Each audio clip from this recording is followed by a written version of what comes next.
Hello, everyone, and welcome back to the Dual Screens podcast. I am Andy, one of your two hosts, and Steven he's a big old jerk, and he's not here today. So he's left me on my own to sort of drive this thing for the week. It's going to be terrible, but you know what? If you stick with me, at least I won't be alone in this nightmare that we're about to embark on. With me this week is a returning guest to the podcast, one of our great friends, Kevin Andersson, the creator of... That's you, buddy. The creator of TaniNani. It's a puzzle game where you move parts of the level around to help the characters find the crystal and ultimately each other. Wow. See, this is a game that we need now more than ever, about getting close to people. When I saw this game in action, I feel like it really hit the nerve of isolation and being away from people that we love. Yeah, like, when you put it that way, I didn't think of it that way, but yeah, you are totally right. Yeah, I just hope that it could help someone. So, Kevin, welcome back to the show. How you been, man? How are things? Thank you. I'm good. Like, things have been like crazy, but like, well, the world is crazy, but like things are different. Last time I was here, I was with Eldon Pixels, talking about Alva's Awakening, and since then I have left Eldon Pixels to go solo, and that is TaniNani. That is my first solo project. I find it amazing how you went from like a relatively small indie game dev studio to launch an even smaller indie game studio on your own. Yep. The ball's on you and the confidence to do that. I think it's very charming to be in a small team. I don't know. It's always something that drives me towards smaller teams. We'll see. Well, we'll get into that in a minute. But for those who are new to the Dual Screens podcast, this is an interview show where we bring on a guest from the industry to tell us their story and discuss their current project. And everyone in the industry, be it a programmer, an artist, a voice actor, you name it, has their own unique story to tell, and this is their platform to do so. And today, Kevin is going to tell us his story. So, Kevin, I think we should just get into this off the bat. Let's kind of walk through your departure from Eldon Pixels and what was your main motivation for starting your own game dev company, which is called YKev. So why, Kev? Yes. Why did you do this? Why? Why? Yeah. Okay, that's a good question. I am, as you can imagine, very prepared for this question. No, well, so first off, me and Michael and Alex and Robert Kreese, we worked on Alva's Awakening as Eldon Pixels, and then Alva's Awakening took about 2 years to make, and then when we decided to make the sequel, that is in development right now, we started working on it, and after a while, I was like, I kind of want to do like smaller things, like different things, and I was like I just wanted to make a lot of stuff, and I felt that maybe I should just like go out on my own and do it, because I just wanted to try everything. Very naive, but yeah, that is like the main reason that I left, is like I wanted to just do something else for a while. We've been making games for like I don't know, me and Michael started back in, is it 2015, I think? So it's like more than 4 years together. So I was like, I want to try something different. Did it come as a shock to the team when you were just like, hey guys, this has been a great 4 years, but I think I'm ready to like spread my wings now and kind of do my own thing? What was that conversation like for you guys? No, I was very open with it. I think I first mentioned to them like a year before I left. So like they knew for about a year that I wanted to leave after the project, but like how video games work, like they get delayed for various reasons. And I felt like after a while, like I need to do something else. So yeah. but they knew for about a year. Yeah, see, this is how I feel right now because I don't have Steven on the podcast with me, and I have really like big abandonment issues. So Yeah. if he was ever like, you know what, I want to stop doing this podcast, I'd just be like, well, I guess I'm just human garbage then, aren't I? No, but I've always been that whenever I've decided to move on to something else, I'm always very open with like my plans. Like whenever I've left a company, they are well aware that I'm planning on doing this in some time in the future. So I like to be very open with my like what I want to do. So I don't like it's a very small industry, so you don't want to get on anybody's like bad side. Yeah, word travels fast. Like that Kevin guy, you Oh do yeah, not want yeah, to work with him.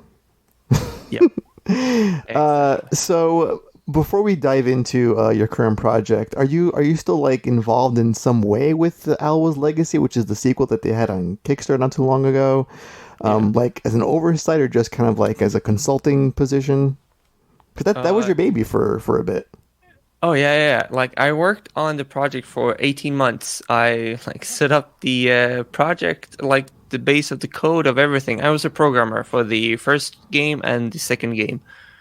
And I worked on it for 18 months, and like it was my baby, and I was very excited to work on it because I learned so much from Alva's Awakening that I everything that I set up from the ground up in Alva's Legacy was like very like it was so much better from a structure point of view. I could show that project to another programmer and not be ashamed, too much ashamed at least. So I was very excited to work on it. So I saw it as my baby, but when I left, I have no involvement whatsoever. Like, sure, if they had some questions, they've contacted me, and I have responded like the same day. Like it's there's no bad blood or anything like that. If they have questions, I'll answer them, but I don't work on it anymore. Yeah, I think that's the key factor is that in all of this, you are able to help create a sequel to, to your baby and Yeah. take all that you've learned from the past number of years to make your own project. So we're getting two games out of you basically, which is, for me, it's a fan of all of your stuff and what you've worked on. Yeah. It's kind of a sweet deal. So I'm glad to hear that. So let's get into what you're working on now, which is approaching a release very, very soon. TaniNani. Yeah. I did a Google search because my wee brain was like, all right, so nani is a Japanese word for what? Or nani? If I was like super weeb saying Yeah. it. So like, what does tani mean? I know it means valley in Japanese, so it's probably not what I'm getting at here, but what is this game about? What does it mean? And just give us the pitch, so to speak. Okay, so as you mentioned before, it's a 2D puzzle game where you have 6 tiles or chunks in the level that you can like spread out, and you can move these pieces around. And when you make when you don't have them spread out, so to go, when they're not spread out, the 2 characters in the level walk around on their own, just like in Lemmings. Like, and if they hit a wall, they uh, change direction and everything. And you have to guide these characters so they meet each other and collect a crystal and whatnot. And then there are different types of mechanics that make the tiles rotate or make the characters walk on walls or ceilings, or there are buttons that need to be pressed and whatnot. A lot of different mechanics in the game that yeah, and it's very cute and small with the characters. So I was like, more about the name than I do. It feels like how you Googled it. Well, it was just a I shot in the dark. I was like, I wonder if it has any connection to Japanese words, or just no, those are the names of the characters, Tani and Nani, or whatever. well, But that is the case. One of them is Tani, the other one is Nani. But I did not know. Like, I didn't think of. I've heard that Nani. I've heard it before, but I never never clicked until someone after it was announced and someone close to me was like, oh, he's like, Nani? I was like, oh shit, I didn't think of that. Uh, so yeah, it's like I love the game, a game called Ilumilu.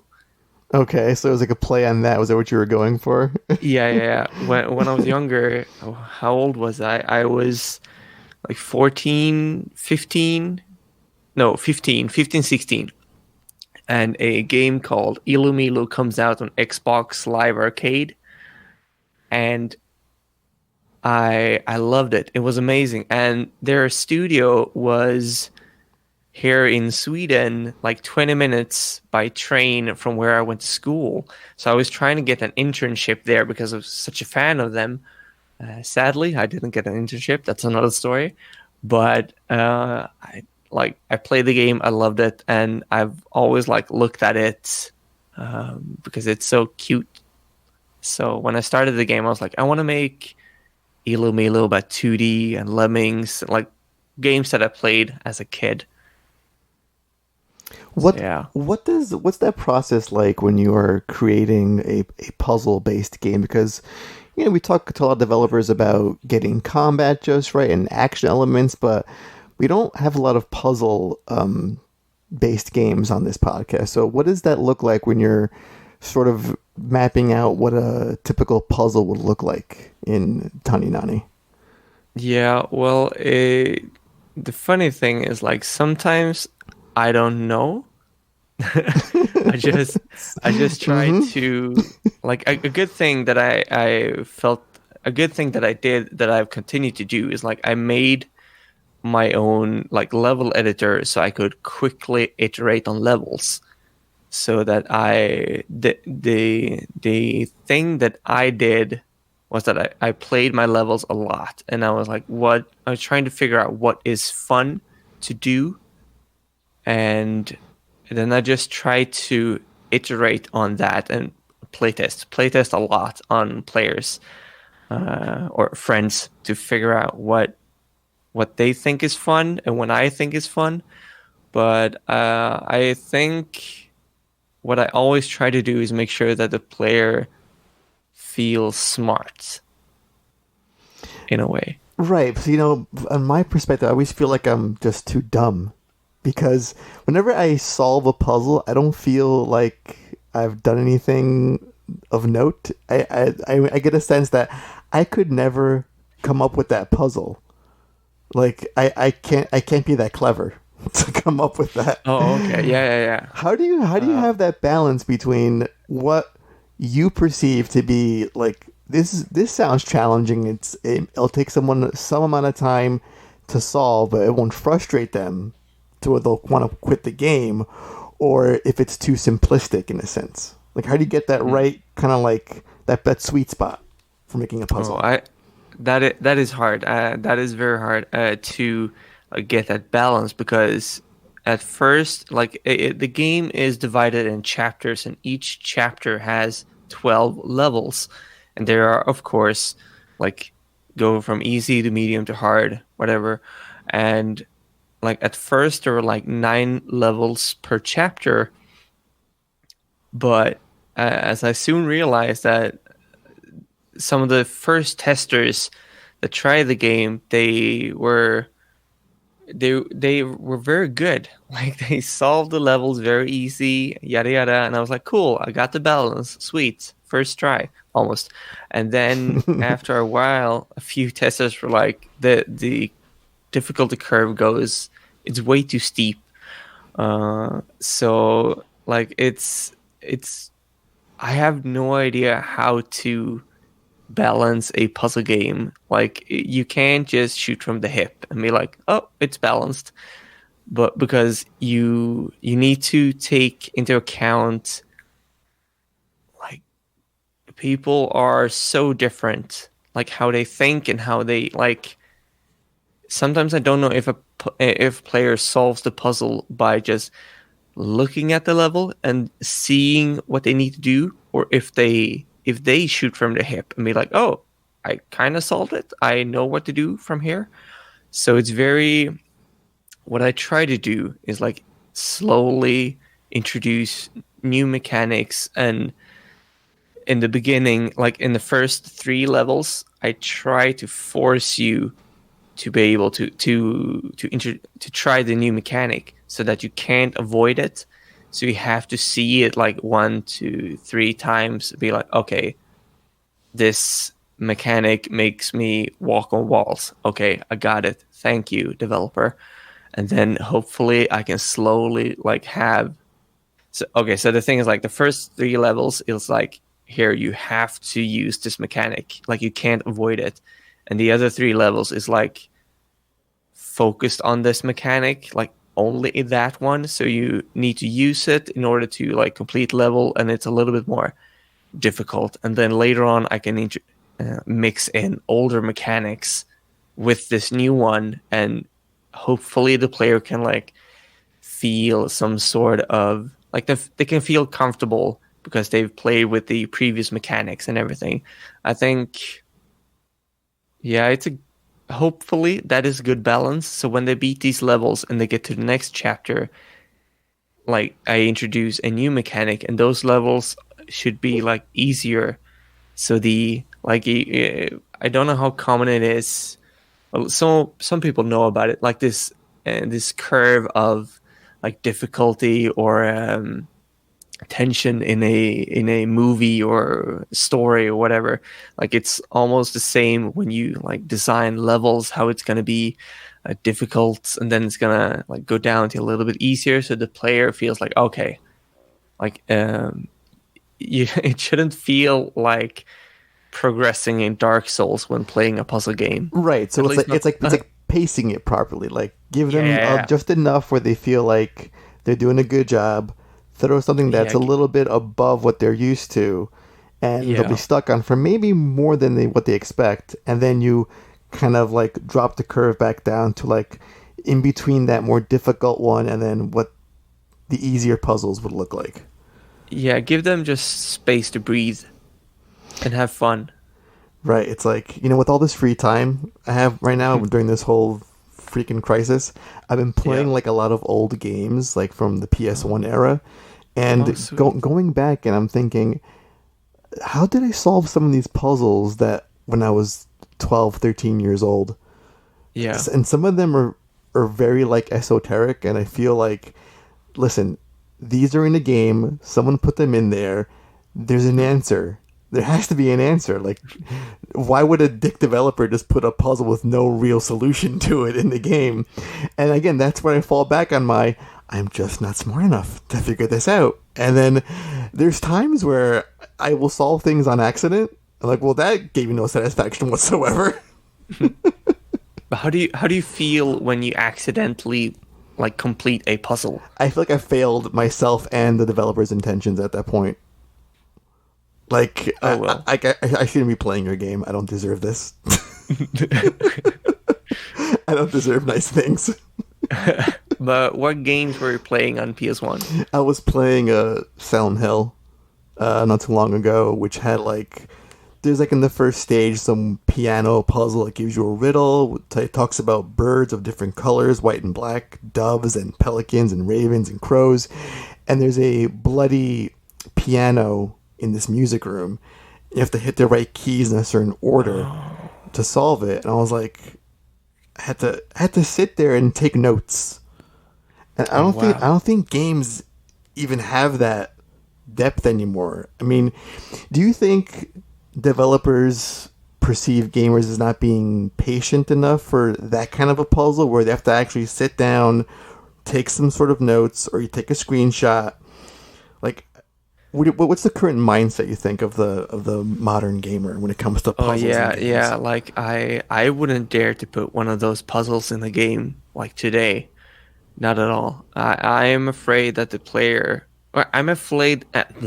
I'm afraid that my ability to like create such a puzzle, like I'm afraid that I won't be able to keep the player entertained through that type of puzzle. Like I think it's no. I'm afraid to do that. I think a player would get stuck, maybe Google it. Some of them would probably fix it, but also it depends on who's making it. Like we saw with the like PT demo. Mm-hmm. There were some very complex puzzles for sure, because like people, I don't know, expect more from a very famous and known developer, so they like in a way maybe give that more time, if that makes sense. Yeah, I mean, I sort of get that. Again, because I grew up in a different era of gaming, so to me, when I evolve from sort of the simple moment-to-moment action of, let's say, a Mega Man or a Castlevania, and then when games sort of grew up with Super Nintendo and then PlayStation, where it allowed for developers to put in more cerebral elements, like, really in-depth puzzles. So to me, when I see someone go that extra mile to give me that, I really plan this puzzle out in a way that's going to stop and make you think and use like those far corner parts of your brain for just a little bit. And things today, like people want instant gratification and they can't wait for, this is my perspective, they can't wait for something to play out. They don't have the patience, I feel, to appreciate what a complex puzzle could give you in terms of that like sense of accomplishment. Yeah, I remember we did something for Alva's Awakening that I felt like was good, and I felt like some of the players who did like honestly complete it, and I hope that they felt like, yeah, some sort of like a proud moment, be like, okay, I finished it. But like my brother, he's turning 12 this summer, and he is not one of those players. He skips cutscenes and everything, and he's very, no, he's not patient at all. He needs that quick reward. So he wouldn't be able to play those types of games. But there are still players out there, obviously, who take their time with these types of games. Man, skipping cutscenes really, really bothers me. Oh yeah, definitely. It's like just reading a Wikipedia entry for a movie. It's like when you have cutscenes or dialogue or like cinematic moments in the game, you're watching what the creator wanted you to see. It's like it's how this should play out through my eyes. And I'm telling you a very specific story, and everything is very deliberate and purposeful. And when you skip all that, like, I don't know, I just feel like you're taking away a huge part of what the game is supposed to be at that point. Yeah. Yeah. And like I don't skip cutscenes because when I worked at Zoink, we had a lot of cutscenes, and it was a lot of work. But it paid off because the game turned out really well. But watching like YouTube videos or live streams of those games, and people just skipping the cutscenes, you're like, why? But do you know how much time I spent on that? Okay, cool. Have fun. Well, as long as you have the option to skip a cutscene, because I feel like course. If you've seen it many times, right, of course. It's like, here we go again. It's like, could you imagine not being able to skip a cutscene in a Kojima game? Oh yeah. I hate that. Like if I can't skip it, that's horrible. Right. But if you're watching it for the first time, you should like watch it so you know what's going on. But if games that have like checkpoints before a big fight, but between the checkpoint and the big fight, there's a cutscene that's unskippable. That part, I'm not a fan of that part.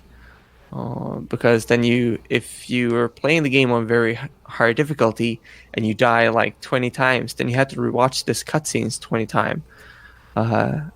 So yeah. So how is the dynamic change for you coming from a relatively small team to what it's very likely just yourself in YCAV?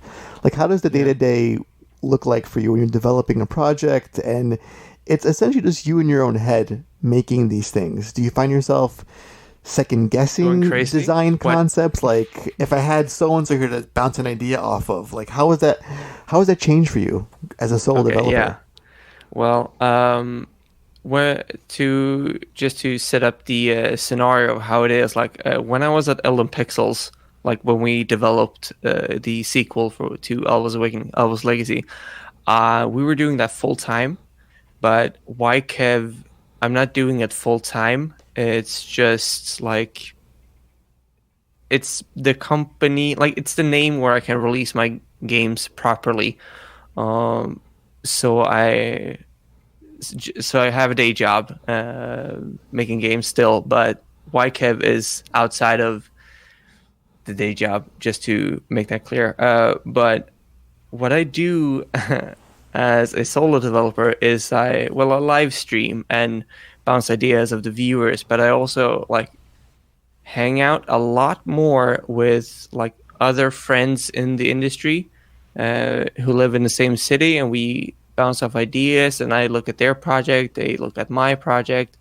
And it's like this back and forth, and it's very, I don't know how to describe it, but it feels very like I felt indie as being at Elden Pixels, but right now I feel more like even more indie because it feels very, I don't know, I don't know how to describe it. Yeah, there's got to be a new. We should make a new phrase for that to describe someone that's come from a small indie dev team that's working on their own solo project. Yeah, it's like I started to work in my garage, like a garage indie. Uh, but I don't know. It's like it's very important to be able to bounce ideas of someone because you can't keep everything in your head. My girlfriend is very good at listening. I think I talk a lot, and she like looks at me when I talk at least and bounce off ideas. But she tries to like, well, she responds with very good ideas at times. Other times she just looks at me, being like, "Okay, Kevin, go on, talk." Get to the point. You get to the point. Yeah, I've heard this idea 5 times now. No, but it's very good to have someone to bounce off ideas because it's very. I don't think it's good to keep everything in your head. Yeah. Do you think you've learned more now that you've gone solo than you would have if you were still on a smaller team? Yeah, but let me explain how. It's because when I was a Zoink or Elden Pixels, I had my role in the team. That's what I did. But as a solo developer, because I partially wanted to do it because I wanted to try like making the music, making the art, and like everything. And so I've learned a lot about like making art and like picking colors, and when I'm doing the music, I had to like break down songs in video games, be like, oh, this song is divided into these parts. This is looping here, but a different like not tempo, but a different notes variation. I'm embarrassing myself when it comes to speaking about music, but I wanted to learn like everything else because I wanted to try it. That's something that always drives me. Is like, how can I learn as much as possible? I always want to learn new things. So being solo it's also good for me to just like I'm able to try different things, and I'm this might come off as this is not how do you say, this is not intent to make anybody look bad, but being solo I can try whatever I want and just abandon the idea or what I'm doing if I don't feel like it. Right, because there's no accountability in a sense. It's not like, and it's also you're driving the vision. So if your work isn't to a certain level, you can say, well, I'm just going to scrap this and do it again. Or there's no other person to say, hey, you should change this part. And so you know what, this is my baby, not your baby. So I can do whatever I want, essentially. Yeah, that's the best part. Nobody can like come in and say like, no, we shouldn't do it like this. That is the best part. But that's very shit, I forgot the word. Like very it's a word on N. Narcissistic. I feel. Well, listen. I mean, when I think essentially what's happening is, you come from a place where you can be like you were a programmer and that was your bread and butter. That's what you were good at, so you excelled at. It's what you did in with Elden Pixels and your Yeah. career before that. But now it's like you're taking on things that you haven't really had much of a hand in before. So Yeah. you're becoming all of the team members. Oh yeah, I have to wear a lot of different hats, but don't get me wrong, like working in teams is still fun and I enjoy it a lot. But it's just fun to have some sort of like I have a few hours during the day where I can just be creative in my own projects, like do whatever I want and know that I am able to take the project to the finish line if I want to. That is like the main reason with why Kev is like why I make games. It's just to be creative. And that's why I'm allowing myself to try these different routes of doing the music, doing the art, and doing like the PR thing. I probably failing on a lot of things, but I would Well, that's how you're rather. going to learn at the end of the day. Yeah, exactly. That's how I want to learn. I just want to fail a lot until I fail less somehow, in a way, almost. So what's what's that feeling for you like now? Because you've released games on in your career, obviously, and as part of a team dynamic. But now you're putting something out that says it's your name, all the work is yours. Not to stroke your ego too much, but like, what's that sensation like? How does that change between okay, you release a game with Elden Pixels, and it's a team effort, and you can all celebrate. But what does it feel like now that it's you putting out something? Like, do you feel like there's more pressure on yourself? Like, if this doesn't do well, it's all me that did this, as opposed to when you release a game in a team effort, it's like, well, the game runs well and it's got great music, but the art isn't, that great. And you can nitpick aspects that you weren't specifically involved with. Yeah, the worst part is I can't blame anybody else. I look in the mirror. I'm like, this is your fault. You did this. You did this. You Yeah, you unleashed this brought upon this the on world. yourself. No, but for sure, it is very scary to put a game out there.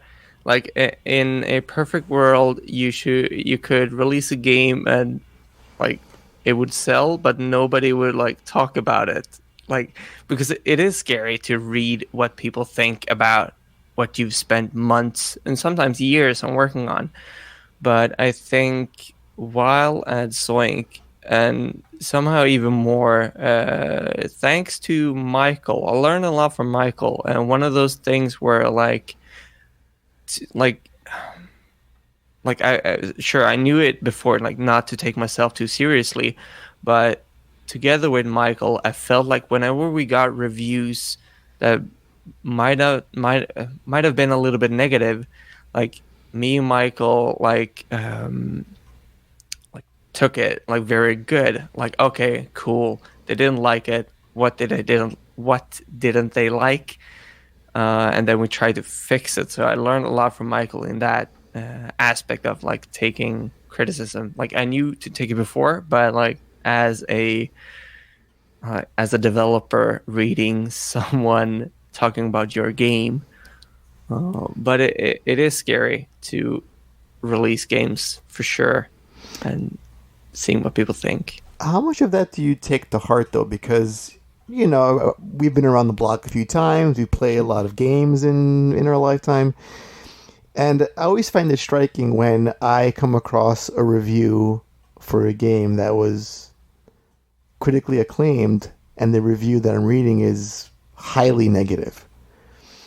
So I'm Yeah. wondering, when you have a game that you release that gets mostly praise from most outlets and gamers alike, but there's a few outliers that seem to that just didn't like it, or they nitpicked it to death.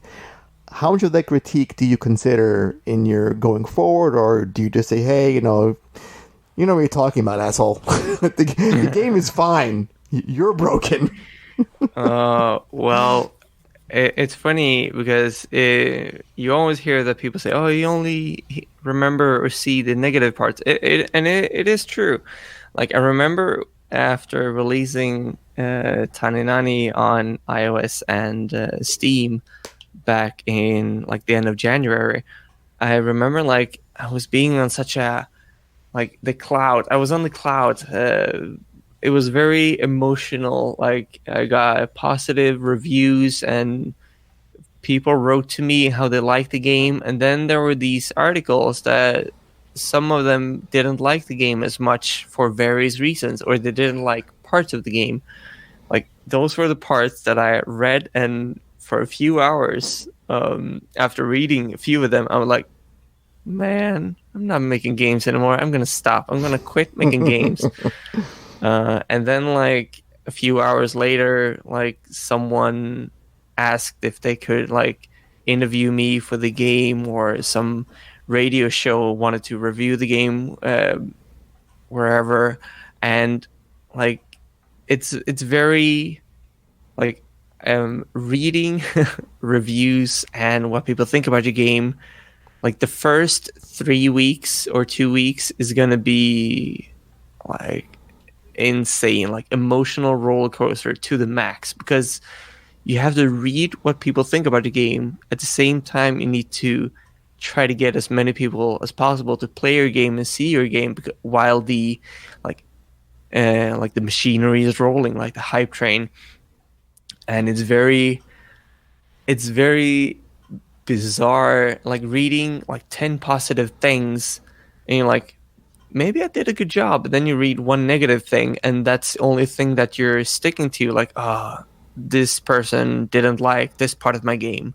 And then you have to like switch off your brain and be like, okay, I'm just going to make people find the game, like tweeting about it, sharing it, and everything. It's very, oh God, yeah. But now, luckily, after like a few months after the initial release, I'm like I just to clarify, I never respond like a douche. I try to, at least, to never respond like a douche, because I know that they, first of all, if anybody plays my games or write about them, I thank them for taking their time, no matter how the feedback is. But after like a few weeks of the game being out, I could like look at it and be like, okay, they didn't like this part, and then I write that down, or they didn't like this part. Okay, I write that down. They did like this part. Okay, cool. Then I am like trying to figure out for my next project to be like, okay, what can I improve? What should I like get help to work on? Like if someone didn't like the music, for example, then I'd be like, okay, can I either A, find someone to make the music for me, or B, they didn't like it. Okay, can I spend more time learning about creating songs? Like, do I need to break down more songs and try to improve things around me? Like, because YKev is my own little thing, I can be like, okay, I'll try and learn as much as I can and have fun. That is the important part, having fun. Oh, Or you can always yeah. just like look their IP up, get their address, and just firebomb their house if they don't like your Oh, game. yeah, that's C. That's always That's C. So you mentioned a lot about sort of getting your game in front of people's faces and getting it noticed. How does PR and marketing work for you? It's hard with platforms like Steam, especially because their algorithm is just, we've heard from other developers, it's not the best, and it's hard Yeah. it's really hard for someone that has a really quality game to thrive on that platform. Yeah. Yeah. It's like, it's funny because I knew that the game wasn't, I knew that the game was going to perform the worst on Steam. But the funny thing is, like, when I added simplified Chinese to Steam, the iOS like store, like that skyrocketed because Oh no, everybody that's alarming.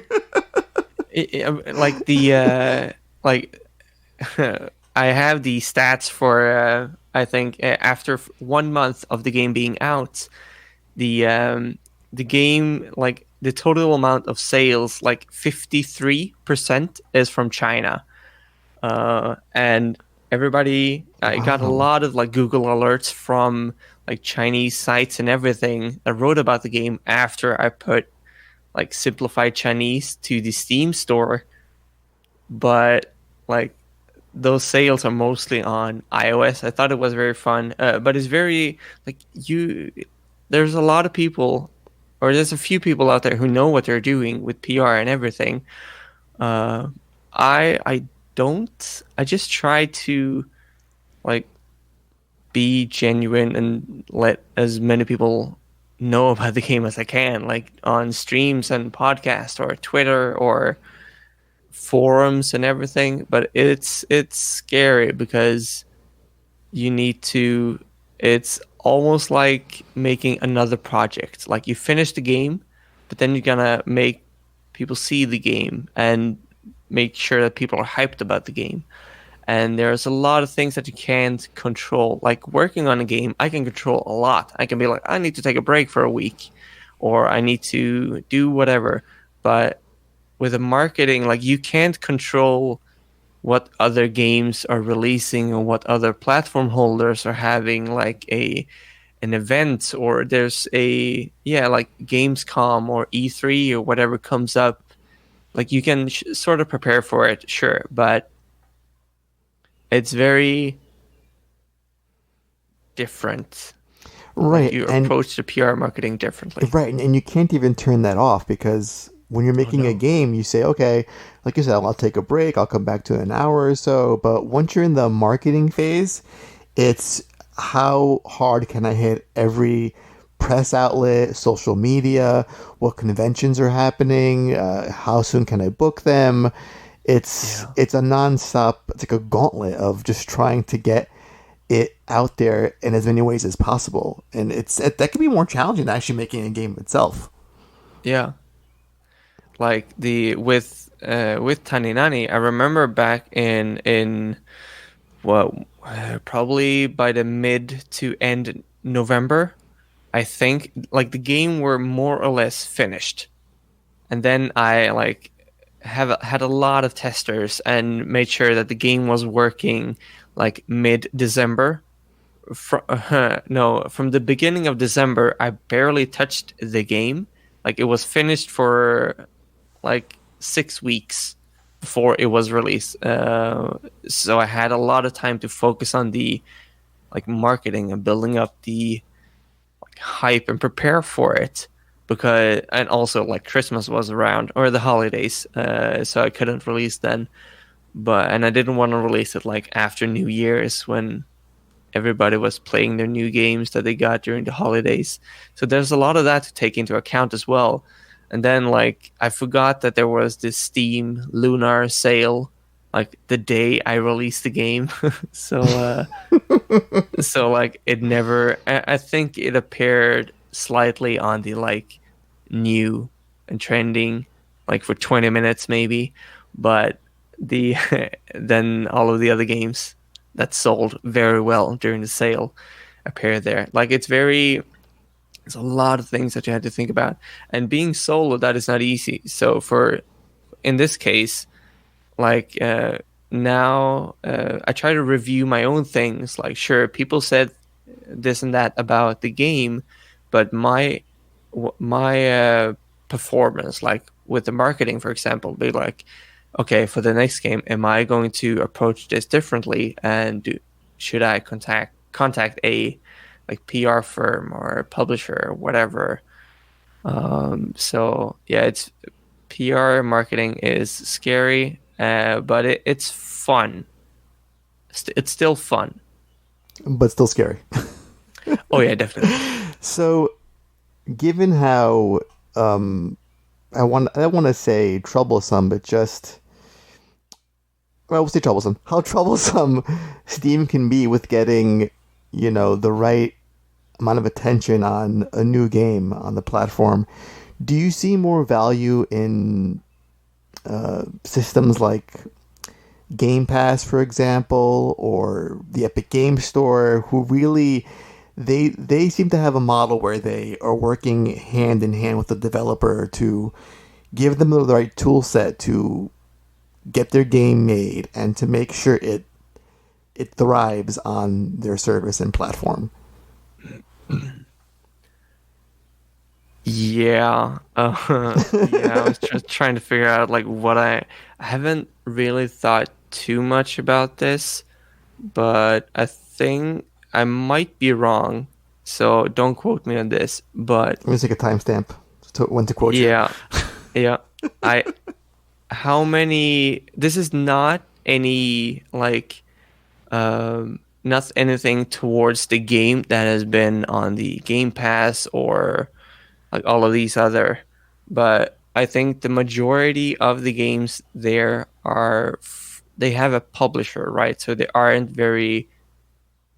too many self-published games that are on the like Epic Game Store and Game Pass, for example. I might be totally wrong, Mm-hmm. but this is my impression of it. So, because a lot of publishers have these like contacts from the platform holders, so they can like prepare these things. But yeah, I know that Steam tries a lot to, or Valve in this case, a lot to open up more things, like adjust the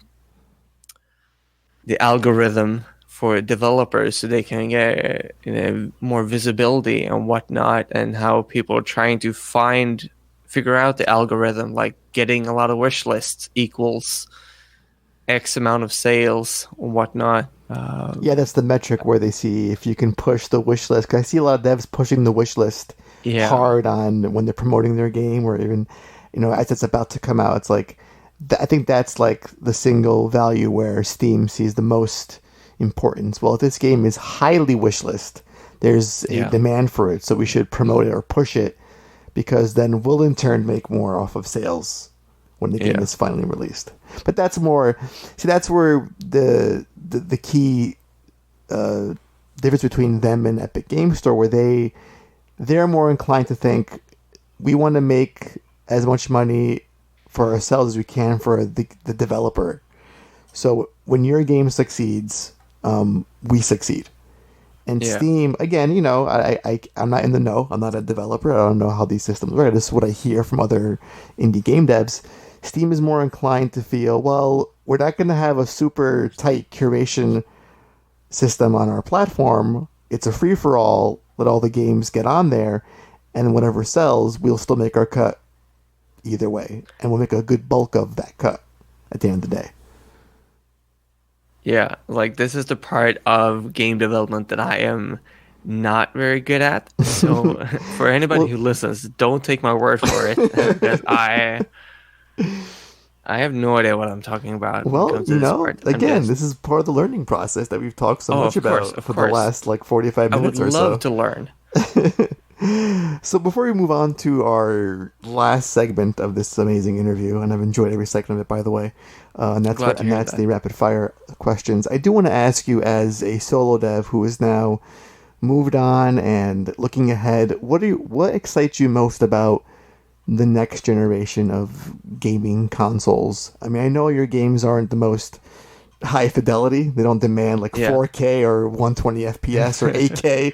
Like we got to Not get yet. that 8K patch for for Yeah, TaniNani I'll as fix soon it. as possible. But seeing it from a developer standpoint, from a programmer, what's the most exciting components you feel as we go into the next gen of systems? Oh God. Dude, I don't know actually. I haven't really looked into the specs of the new Xbox and PS5. I don't know if it's called the new Xbox, but whatever. I haven't looked at the specs, but what I what I've like heard, the cool thing now is like 60 FPS confirmed. Like Like as the new it's standard now across the board. yeah, like but I'm not sure what to expect really. Like from a quality of the games, be like, okay, maybe I don't think the jump is gonna be bigger graphically. I hope I'm wrong, of course, That but seems to be the consensus. Like whatever leap will have in terms of visuals, it won't be to a point where it's jaw dropping in a sense. I mean, listen, we've come a long way since 3D polygons and of sprites, course, even to go way yeah, further back than that. But we've reached a point where things are gonna have looked good for many years now already, yeah, and they'll look better, albeit marginally. I think it's going to be how can we best utilize the hardware to make some really unique experiences to really show like what a next gen means. Like people assume that if this game looks better than the one that came out 4 years ago, that's the marker of the leap.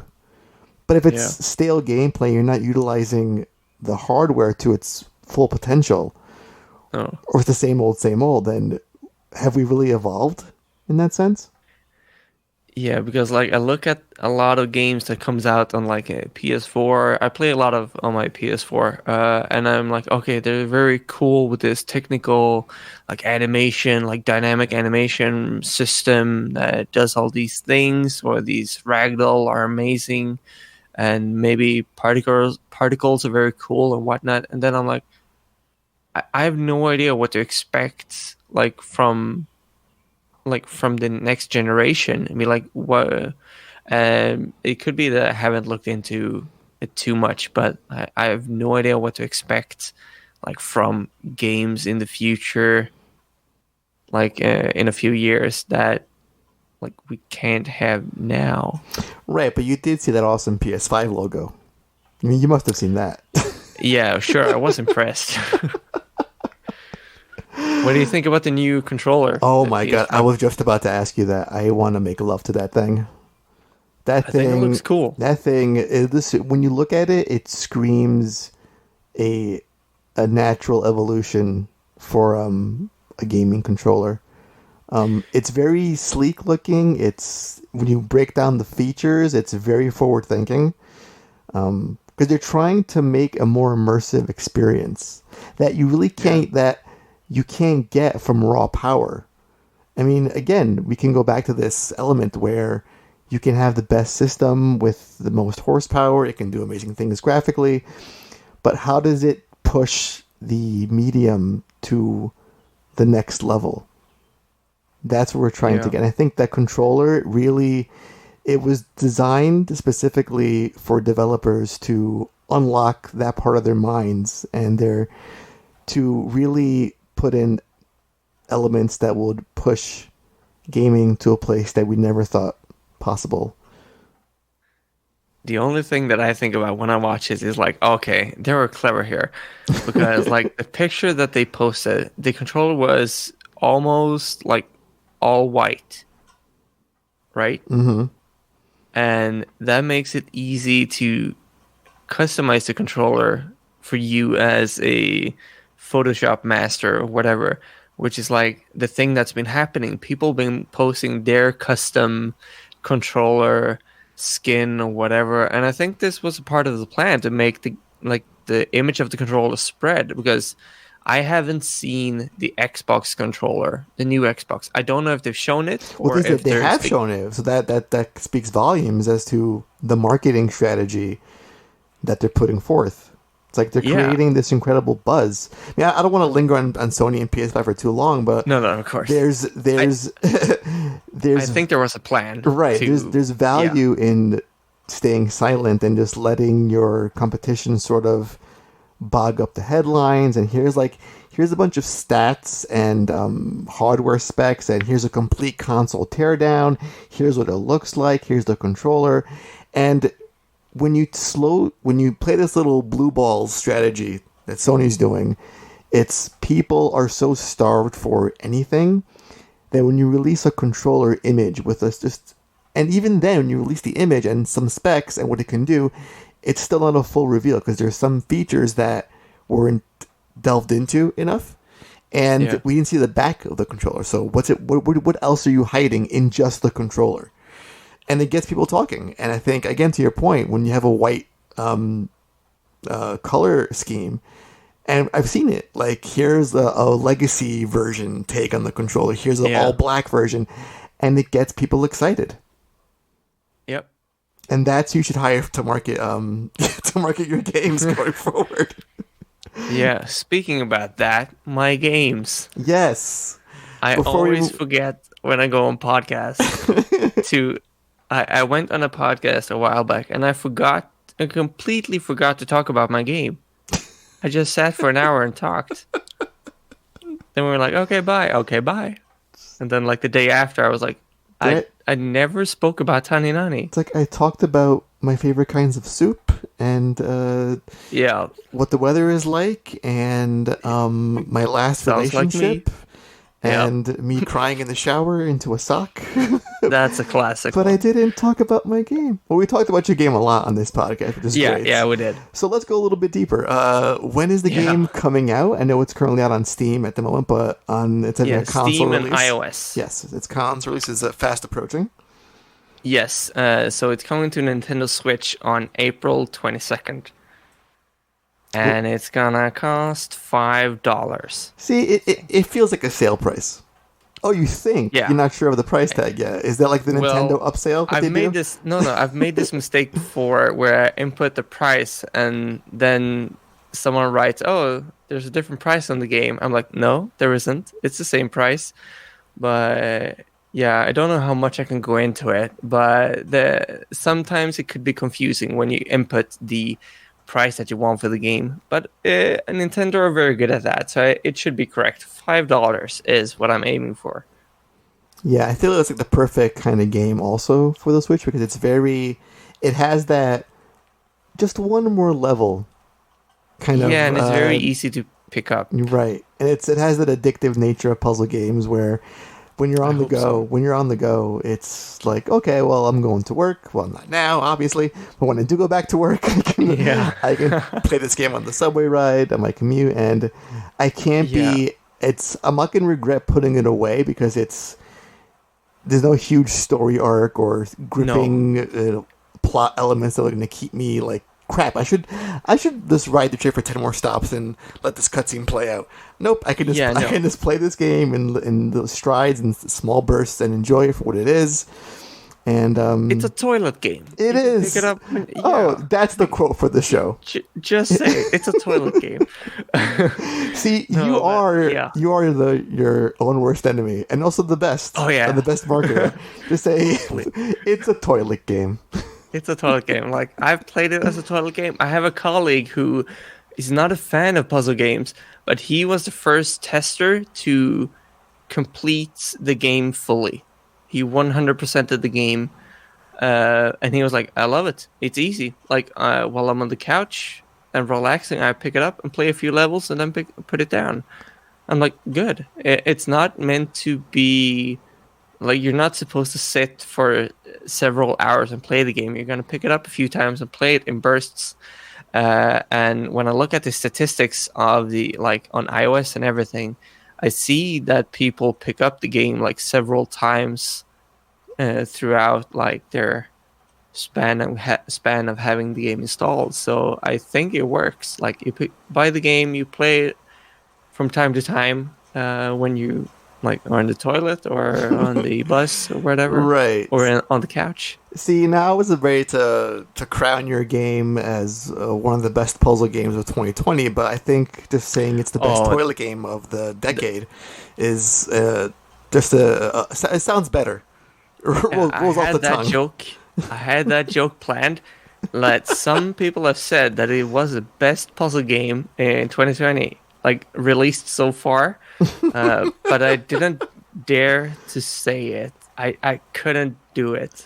But well, when you release your game in January of 2020 on Steam, then I wanted to do it. It's not a lie. I mean, it is the best puzzle game of 2020. Well, I think so. All right, Kevin, let's move on to the last segment of this amazing podcast, and that's the rapid fire questions. This is where we're going to learn the most about you. This is where our listeners will get to know what you're really like and what kind of person you really are.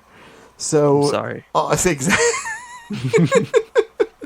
So off the bat, this is a one of our typical or always first question of the segment. Pineapple on pizza, yes or no? No, I don't like pineapple at all.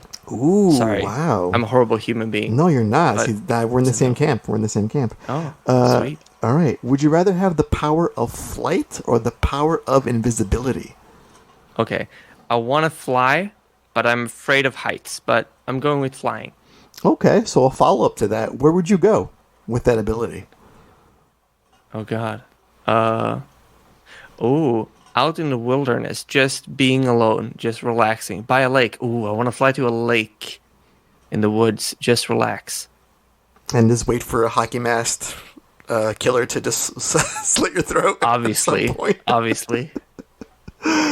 What sound does a llama make? I don't know. I'm gonna cut that out, and that's been your ringtone. Would you rather invent something new or discover something new? Invent something new. Is cereal a soup? Yes.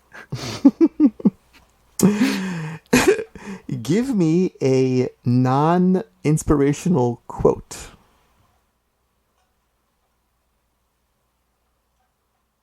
Some non-inspirational quote. Yeah, like I don't know, plagiarism saves time. Something along those lines. That's pretty funny. Oh God, I don't know. The only thing that I think of is like, someone has already made this. Like, So don't bother trying. yeah. Thoughts that keep going through my head. Mm-hmm. What temperature do you like your thermostat at? Celsius or Fahrenheit? Do Fahrenheit, because I God. don't understand what that means. Yeah, I don't understand. Wait. Celsius to Fahrenheit. I'm just a Wait. lazy American, Kevin. So you gotta do the work for me. 69.8 maybe. Okay, so in the low 70s then. Yeah, Okay, low that 70s. sounds about right. Okay, cool. Who is your favorite cartoon character and why? A cartoon character. What did I watch as a kid? Well, because I don't watch too much now. Wait, a cartoon. Well, I'm gonna go with Rick and Morty. That is like, yeah, Rick and Morty. Yeah, Rick. Rick. So you like Rick. So why do you relate to Rick the most? You feel? Why is he your favorite? What is it about him that makes him your He's favorite? spontaneous. I don't know what to expect. And that is like that is interesting to me. Okay. What is one of your weird quirks? Oh God, I should know this. My weird quirks. I don't know. I wake up at 5, go to the gym every day. But maybe that's not a quirk. But 5 people in the say I'm morning? crazy. Yeah, 5 a.m. in the Oh morning. no. Yeah. And on weekends it's 6 a.m. God, that's dedication. Yeah. It's dedication. But I don't go to the gym. I just wake up and like don't go to the gym. I like being up when nobody else is up. So sometimes I like to go up at like 5 or 6 a.m. in the morning and go for a walk. Into the woods? I would if I could. No, but going out like on a Sunday morning when nobody's out, like 5 or 6 a.m., that is the best. Walking around in the city when there are like no cars and nobody's out, especially now in summer when it's still a little bit light out. That is... See, I do the same thing, but at nighttime. And I always end up in a place that looks like it's a potential rape alley. I'm not sure how I got there, but it's where I am at 2 o'clock in the morning. And there you are with the hockey mask. So I'm going to bed when you're getting up for your gym regimen is what's happening at this point. So that's the good balance. You know, my lazy ass and your dedicated self. All right, moving on. Well, yeah, I just switch around my daytime and like a sleep cycle. I go to sleep at 10. Technically, it is what, not 9 p.m. or 8 p.m. now your time? Yeah, 8 p.m. Right. So maybe At the same time, we're getting up, you and I. You never know. There we go. That's how math works. All right. When Yeah. was the last time you hugged someone? Today, Aww. my girlfriend. Aww, so sweet. Yep. The only person I meet nowadays Mm-hmm. I know. because quarantine. How's that Obviously. going for you guys? Are you like, have you been fighting at all lately, or how's No. how's life? We aren't the people that fight. We just discuss things. You But know what? That's what me and my fiance are. The same way. We don't fight. yeah, and people say that you're crazy. You should fight. I'm like, not a fan of the fighting Yeah. thing. Do we need to?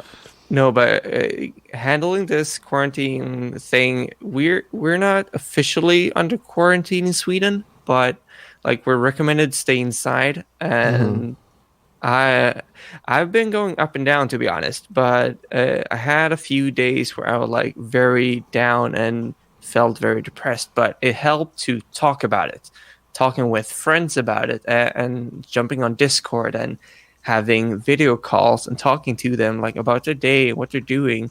That helped a lot actually to like feel better. Yeah, I need more of that. I feel like I'm just in my house, and because we're based in New York City, so it's Yeah. even more worse here than in most places. But we have little things like this podcast to distract us every now and then, which is nice. And Do you play have a like balcony? old PS1. I don't. I have a stoop though, so I can sit on the stoop. Oh. But I do walk the dog every morning. Okay, yeah. Not at 5 a.m. like you would go to the gym, but I do at a decent hour. Sometimes maybe. Okay. Yeah. Good. So you get out Right, at least. I do. All right, so would you rather have a magic van that can teleport you anywhere you wanted to and allow for time travel? Or would you rather have a magic glove that when you touch the book, you would absorb all the knowledge in that book? I would like a van. Would it say free candy on the side of it? Yeah, and then I'll say, take me to the lake. Or stop the lake. Any specific lake at a certain moment in time, or just I don't know. a lake, Just a lake in the Caribbean? I have a dream scenario where I'm at a lake and it's calm, peace, and quiet. That is like what I want to do. Like, would you go to a certain lake that's around you now and say, let's see this lake 1,000 years ago, and you would go back Oh, to that would be cool. right.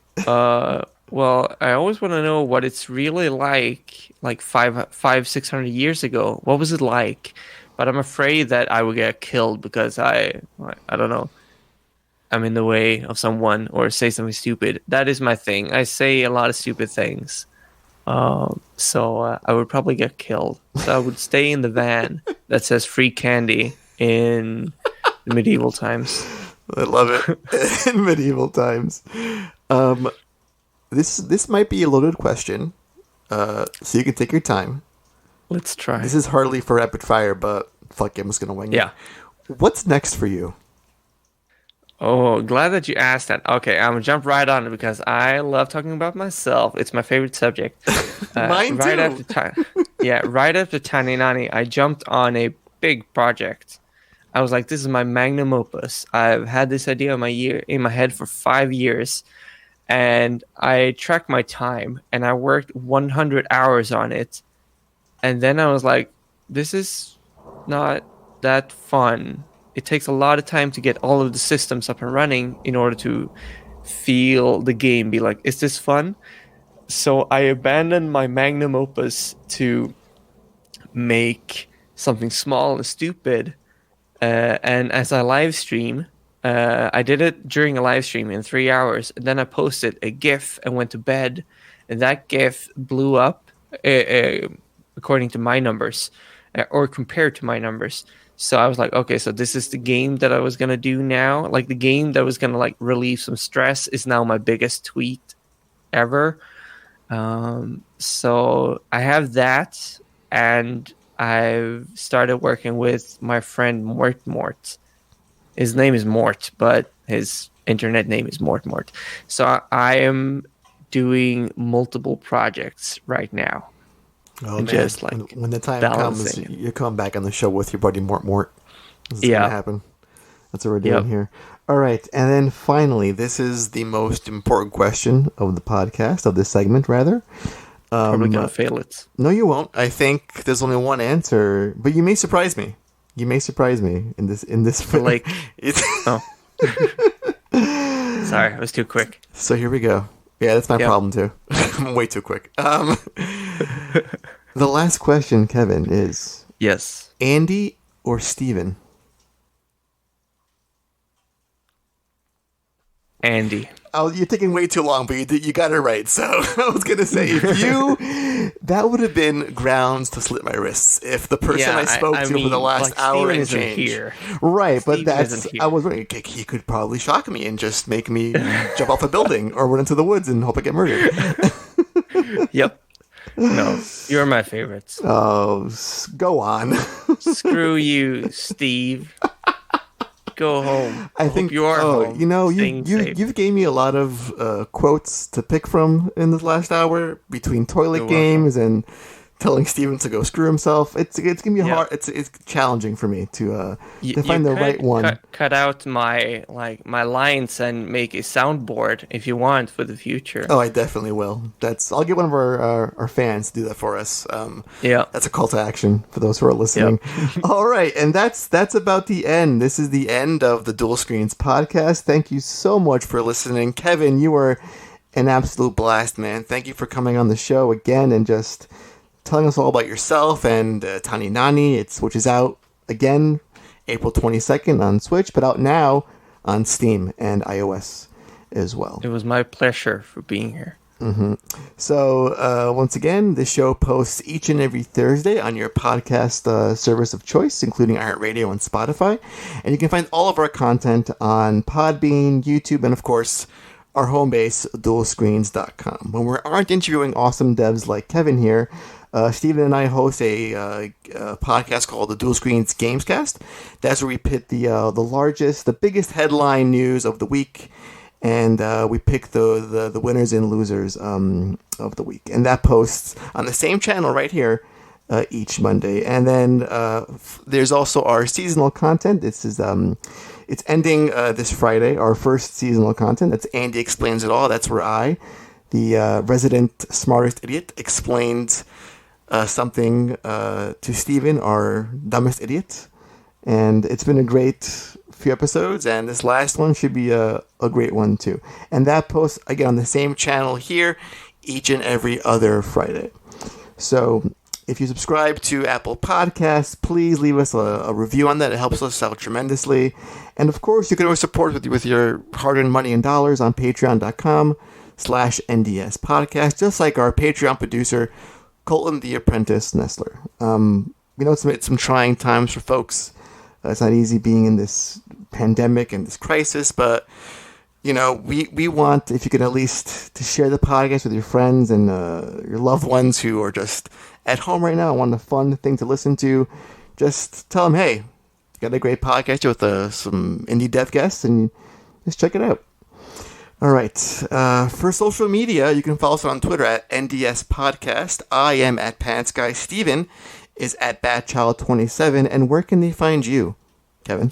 They can find me on Twitter and Twitch at Andersson Kev. Like the last name, Andersson, and then the 60% of my first name, Kev. Is Andersson, that Kev. where they can find the game as well, or is there a separate handle for that? There is YKevDev is like the Twitter account for my company. Like if you like my games but hate me, you can follow that account because that's where I only post about the games. So I got you covered. All right. We want to thank our contributors. Our theme song, Retro Chatter by Bradley Parsons at Train Sound Studio. Our resident artist, Andrew Douglas. You can find him on Twitter at Angimoto. That's ANGIMOTO. And Matt Murray, who does all of our overlays and graphics for our YouTube channel. He's just incredible. Any thoughts, feedback, complaints, you can send them our way at feedback@ndspodcast.com. We're selling shirts too on Teespring. It's teespring.com/store/dual-screens-shop. And you can also find us on Twitch at Dual Screens Streams. So that about wraps it up. Again, thank you so much, Kevin, for coming on the show. It's been fantastic.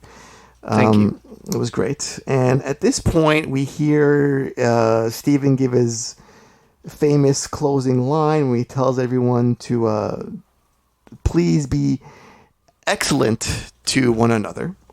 But I think we should end this on a different note, I think, because I am the resident douchebag on the podcast, and I'm going to go with a non-inspirational quote to end the show. Go for it. So please, while you are remembering to be excellent to one another, you also remember that to never underestimate the power of very stupid people in large groups.